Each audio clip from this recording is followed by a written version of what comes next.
প্রিয় শিক্ষার্থীবৃন্দ, জাভার নতুন একটি ভিডিও টিউটোরিয়ালে আপনাদের সবাইকে স্বাগতম জানাচ্ছি। এই ভিডিওতে মূলত আমি আপনাদের নতুন একটি অ্যাসাইনমেন্টের সাথে পরিচয় করে দেব।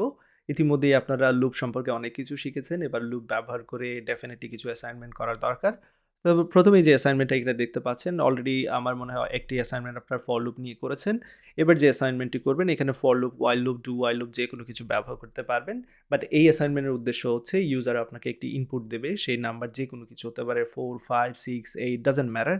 আপনাকে সেই নাম্বারের, সেই ইনপুট নাম্বারের জন্য একটি ফ্যাক্টোরিয়াল বের করতে হবে। অর্থাৎ কেউ যদি 5 দেয়, 5 এর ফ্যাক্টোরিয়াল যেমন 120 সেটা বের করে দিতে হবে। সো আপনাদের কাজ হচ্ছে এই অ্যাসাইনমেন্টের মেইন উদ্দেশ্য হচ্ছে প্রোগ্রামটাকে এমনভাবে সাজানো যাতে করে ইউজারের কাছ থেকে ইনপুট নিতে পারেন এবং তার ফ্যাক্টোরিয়ালটা বের করে দিতে পারেন। তো শুরু করে দিন কাজ। অবশ্যই আমি এই ভিডিওর ডেসক্রিপশনে এখানে রিপোজিটরির যে লিঙ্কটা আছে সেটা দিয়ে দেব।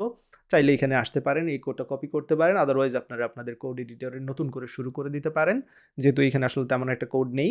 এবং অ্যাসাইনমেন্টটি কমপ্লিট করার পর অবশ্যই এই ভিডিওর কমেন্টে সেটা পেস্ট করে দিবেন। আশা করি অন্যরা আপনার কোডটা দেখে ইমপ্রুভমেন্টের জন্য কিছু ভালো সাজেশন দিতে পারবে এবং আপনারও সেটা করা উচিত। অন্যজনের যে অ্যাসাইনমেন্টটা রয়েছে সেখানে এসে কিছু অবশ্যই ভালো সাজেশন দেওয়া উচিত। যদি ভালো কিছু নজরে পড়ে, যেটা প্রশংসা করা দরকার সেটা করবেন। আবার যদি কিছু ইমপ্রুভমেন্ট দরকার হয় আপনার কাছে মনে হচ্ছে, সেটা আপনি সাজেস্ট করতে পারেন। অবশ্যই পলাইট ওয়েতে বলতে হবে। তো আশা করি অ্যাসাইনমেন্টগুলো আপনাদের কাজে লাগছে। প্র্যাকটিস করতে থাকুন। বেশি বেশি প্র্যাকটিস ইম্পর্টেন্ট কিন্তু। ওকে, সবাই ভালো থাকবেন, সুস্থ থাকবেন। আল্লাহ হাফিজ।